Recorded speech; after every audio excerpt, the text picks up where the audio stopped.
የሰው ልጅ ከዘመናት መጀመሪያ ጀምሮ አንድ ነገር ሲፈልግ ኖሯል። ከሞት ለማምለጥ፣ እርጅናን ለማሸነፍ እና ለዘላለም በምድር ላይ ሕያው ሆኖ ለመኖር ኢሞርታሊቲ። የጥንት ቻይናውያን ነገሥታት የሕይወት ውሃን ሲፈልጉ ተከበዝብዘዋል። የዘመናችን ቢሊዮነሮች ደግሞ በአርቲፊሻል ኢንቴሊጀንስ ወይም ኤአይ እና በዲኤንኤ ቴክኖሎጂ አእምሯቸውን ወደ ኮምፒውተር ቀይረው ለዘላለም ለመኖር በቢሊዮን ዶላር እያፈሰሱ ነው። ነገር ግን የሰው ልጅ በቴክኖሎጂ ለማግኘት የሚፈልገውን ይህንን የዘላለም ሕይወት ከሺህ ዓመታት በፊት አንድ ሰው ቀምሶት እንደነበረ ብነግራችሁስ? እግዚአብሔር አዳምን ሲፈጥረው ለሞት አልነበረም የፈጠረው። በኤደን ገነት መሃል ላይ ለቆመች አንዲት ልዩ ዛፍ ነበረች። ይህች ዛፍ አፈ ታሪክ አይደለችም፣ ሳይንስ ሚት አይደለችም። እውነተኛ የሕይወት ኃይልን ዲቫይን ኤነርጂን በውስጧ የያዘችና ቅጠሎቿን የበላ ለዘላለም የሚኖርባት የሕይወት ዛፍ the tree of life ነበረች።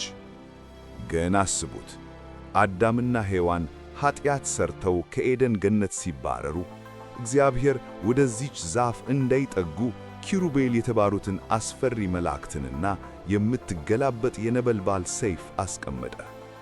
ለምን?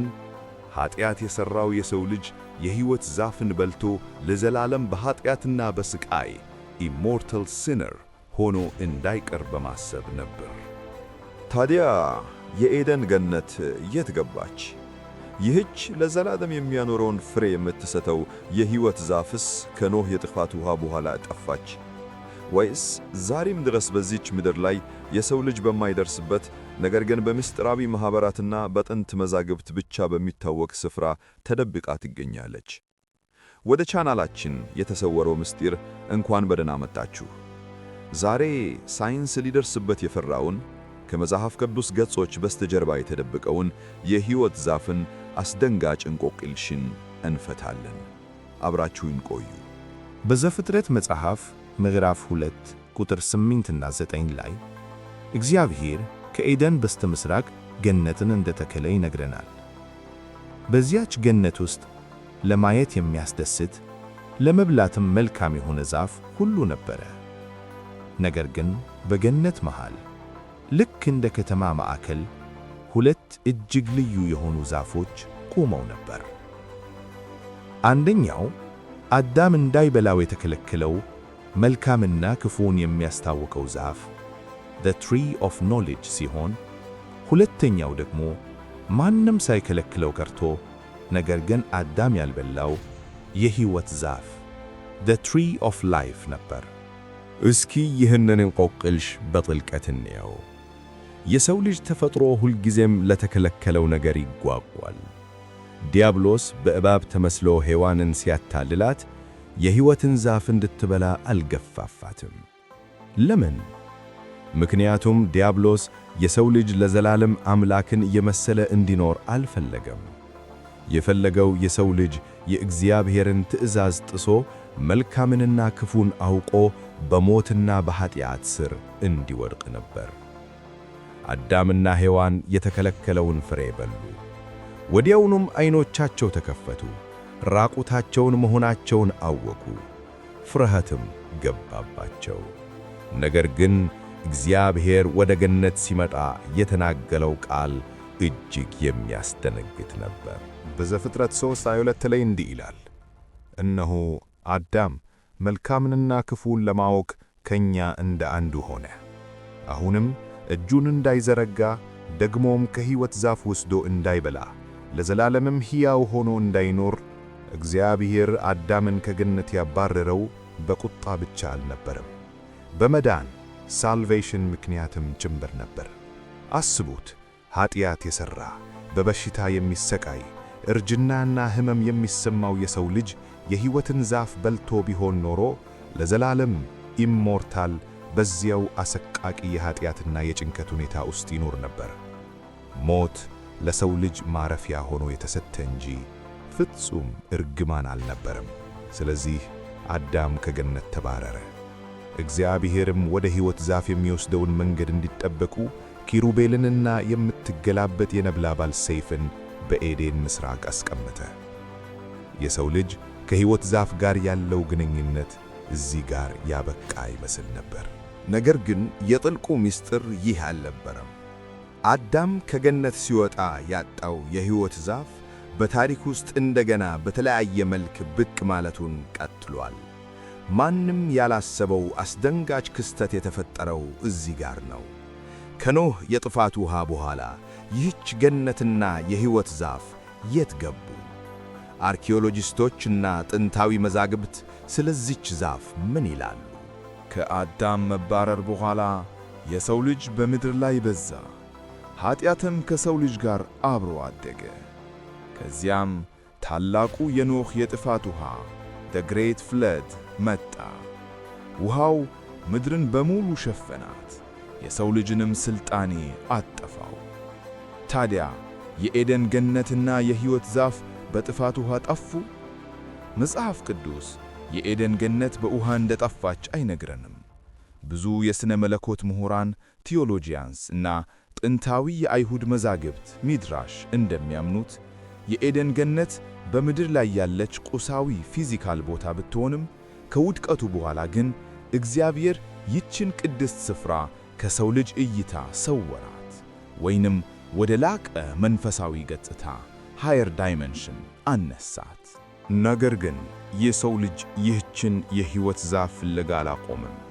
ከኖህ የጥፋት ውሃ በኋላ የተነሳው የሱሜሪያውያን ሥልጣኔ ሱሜሪያንስ በዓለም ታሪክ ውስጥ የመጀመሪያው ሥልጣኔ ነው። እነዚህ ሰዎች በሸክላ ላይ በጻፉትና የጊልጋመሽ ታሪክ ተብሎ በሚጠራው ጥንታዊ መዝገብ ውስጥ አንድ የሰውን አእምሮ የሚያናውጥ ተመሳሳይ ታሪክ አስፍረዋል። ንጉሥ ጊልጋመሽ ጓደኛው ኤንኪዱ ሲሞትበት የሞትን አስፈሪነት ተረዳ። ስለዚህ የዘላለም ሕይወትን ኢሞርታሊቲን ፍለጋ ዓለምን ዞረ። በመጨረሻም ኡትናፒሽቲም የተባለውን ከታላቁ የጥፋት ውሃ የተረፈውን ብቸኛ ሰው አገኘው። ይህ ሰው በመጽሐፍ ቅዱስ ኖህ ማለት ነው። ጊልጋሜሽ ኡትናፒሽቲምን የዘላለም ሕይወትን እንዴት ላገኝ እችላለሁ ብሎ ጠየቀው። እሱም አንድ ምስጢር ነገረው። በጥልቁ የባሕር ወለል ላይ አንድ ልዩ የሆነ ተክል ፕላንት ኦፍ ላይፍ አለ። እሱን ከበላህ ወጣት ሆነህ ለዘላለም ትኖራለህ። ጊልጋሜሽ ወደ ጥልቁ ባሕር ገብቶ ያንን የሕይወት ተክል አወጣው። ደስ ብሎት ወደ ሀገሩ ሲመለስ ግን በድንገት አንድ አሰቃቂ ነገር ተፈጠረ። ጊልጋሜሽ ውሃ ለመጠጣት ሲያርፍ አንድ እባብ ሰርፐንት መጣና ያንን የሕይወት ተክል ሰርቆት በላው። እባቡም ወዲያውኑ ቆዳውን ገፎ ወጣት ሆነ። ጊልጋሜሽ ግን ባዶ እጁን ሟች ሆኖ ቀረ። አያችሁት ምስጢሩን? የኤደን ገነት ታሪክ የእባቡ ማታለል እና የሕይወት ዛፍ ፍለጋ በሰው ልጅ የጥንት ታሪክ ውስጥ ሁሉ ተሰርጾ ይገኛል። ይህ የሚያሳየው የሕይወት ዛፍ የፈጠራ ታሪክ ሳትሆን በጥንቱ የሰው ልጅ አእምሮ ውስጥ የታተመች እውነተኛ ኃይል እንደሆነች ነው። የጊልጋሜሽ ታሪክ የጥንት አፈ ታሪክ ሊመስለን ይችላል። ነገር ግን ማንም ያላሰበውና ሳይንቲስቶች እስከ ዛሬ የደበቁት ሐቅ የሚገለጠው እዚህ ጋር ነው። የዘመናችን ምስጢራዊ ማኅበራትና ቢሊዮነሮች ይችን አፈ ታሪክ የተባለችውን የሕይወት ዛፍ በቤተ ሙከራ ላቦራቶሪ ውስጥ ዳግም ለመፍጠር እግዚአብሔርን ለመገዳደር እየሰሩ ነው። ወደ 21ኛው ክፍለ ዘመን እንምጣ። ዛሬ የሰው ልጅ በቴክኖሎጂ እጅግ በጣም ርቋል። ነገር ግን የሰው ልጅ ትልቁ ጠላት ዛሬም አልተቀየረም፤ ሞት። በዓለማችን ላይ ያሉት እንደ ኢሎን ማስክ፣ ማርክ ዙከርበርግ እና ሌሎችም በሲሊኮን ቫሊ ውስጥ ያሉ ቢሊዮነሮች የሰውን ልጅ ከሞት ለማዳን ትራንስሂውማኒዝም የተባለ አዲስ የሳይንስ ሃይማኖት ፈጥረዋል። ዓላማቸው ምንድነው? የሰውን አእምሮና ትውስታ ኮንሽስነስ ወደ ኮምፒውተር አውርዶ አፕሎድ አድርጎ ሰውነቱ ሲሞት እንኳን በዲጂታል ዓለም ውስጥ ለዘላለም ኢሞርታል ሆኖ እንዲኖር ማድረግ እንዲሁም በዘረመል ምህንድስና እና ዲኤንኤ ማሻሻያ አማካኝነት እርጅናን የሚያመጡትን ሴሎች ማቆም እና በሽታን ማጥፋት። እስኪ የዲኤንኤ ቅርጽን በዐይነ ሕሊና አስቡት።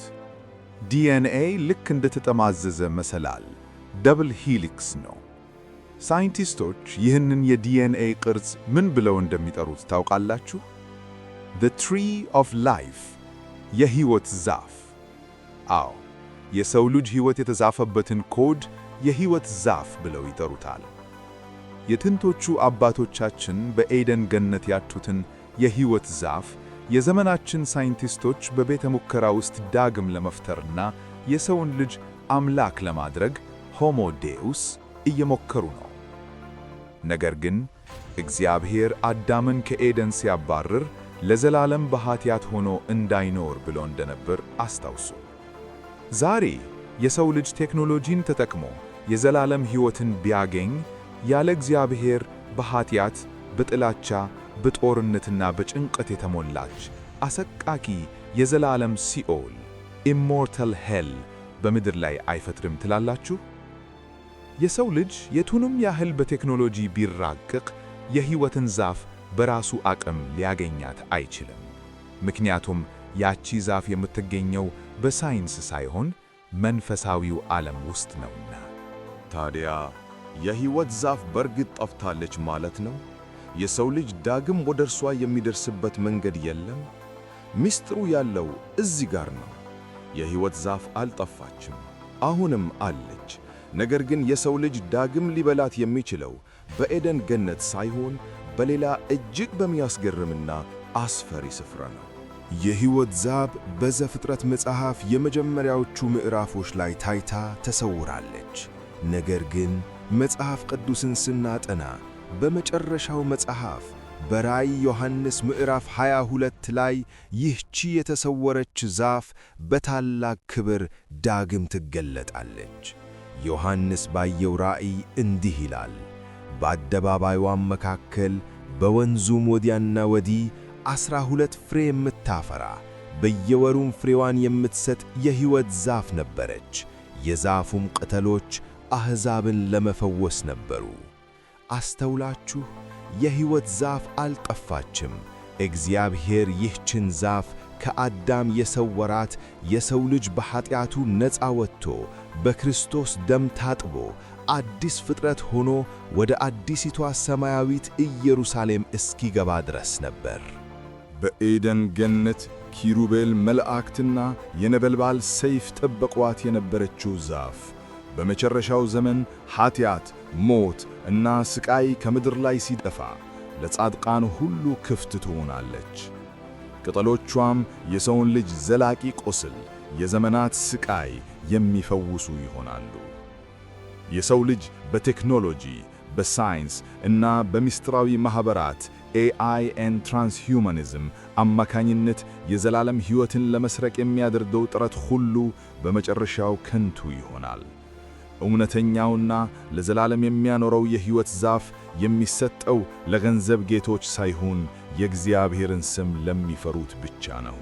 ክቡራትና ክቡራን፣ የኤደን ገነትና የሕይወት ዛፍ ታሪክ ዝም ብሎ የጥንት ተረት አይደለም። ይህ የሰው ልጅን አመጣጥ፣ ውድቀት እና የመጨረሻ ዕጣ ፈንታ ደስትኒ የሚገልጽ የዓለማችን ትልቁ ምስጢር ነው። አዳም የተከለከለውን ዛፍ በልቶ ሞትን አምጥቷል። እግዚአብሔርም የሕይወትን ዛፍ ደብቆ የሰው ልጅን ከዘላለም ሥቃይ አድኖታል። ዛሬ ደግሞ የዘመናችን ቢሊዮነሮችና ሳይንቲስቶች አርቲፊሻል ኢንቴሊጀንስን እና ዲኤንኤን ተጠቅመው ያለ እግዚአብሔር ፈቃድ የራሳቸውን የሕይወት ዛፍ ዲጂታል ኢሞርታሊቲ ለመፍጠር እየሞከሩ ነው። አሁን እኔ አንድ ጥያቄ ጥዬላችሁ ልለፍ። የሰው ልጅ በእርግጥ ቴክኖሎጂን ተጠቅሞ ሞትን ማሸነፍ ቢችል ይህ ዓለም ወደ ገነት ይቀየራል ወይስ ዘላለም ማምለጫ ወደሌለው ኃያላን ደካሞችን ለዘላለም ወደሚገዙበት ዲጂታል ሲኦል ይለወጣል ብላችሁ ታስባላችሁ? የሳይንስ የዘላለም ሕይወት ተስፋ ነው ወይስ እርግማን? ጉዳዩ እጅግ ጥልቅና አስፈሪ ነው። እናንተስ ይህንን እንዴት አያችሁት? የሕይወት ዛፍ መንፈሳዊ ናት ወይስ በአንድ ምስጢራዊ ስፍራ ትገኛለች ብላችሁ ታምናላችሁ? እባካችሁ አሁኑኑ የራሳችሁን እይታ፣ ፍርሃት ወይም መደነቃችሁን ከታች ኮመንት ላይ ጻፉልኝ። ይህ እጅግ ምስጢራዊ እና ጥልቅ ትንተና ልባችሁን ከነካው ቪዲዮውን አሁኑኑ ላይክ በማድረግ ለሌሎችም እንዲደርስ አድርጉት። እንዲሁም ከታሪክ ከሳይንስ እና ከመንፈሳዊ ዓለም ጀርባ ያለውን ምስጢር በጥልቀት መመርመራችንን እንድንቀጥል የተሰወረው ምስጢር ቤተሰብ ለመሆን ሰብስክራይብ አድርጋችሁ የደውል ምልክቷን መጫናችሁን አትዘንጉ። እስከ መጨረሻው አብራችሁኝ ስለነበራችሁ ከልብ አመሰግናለሁ። በሌላ አጓጊ እጅግ ምስጢራዊ እና የሰውን ልጅ ታሪክ በሚቀይር ቪዲዮ እስክንገናኝ የዓለምን ምስጢር በንቃት እየመረመርን እንሰንብት። ሰላም።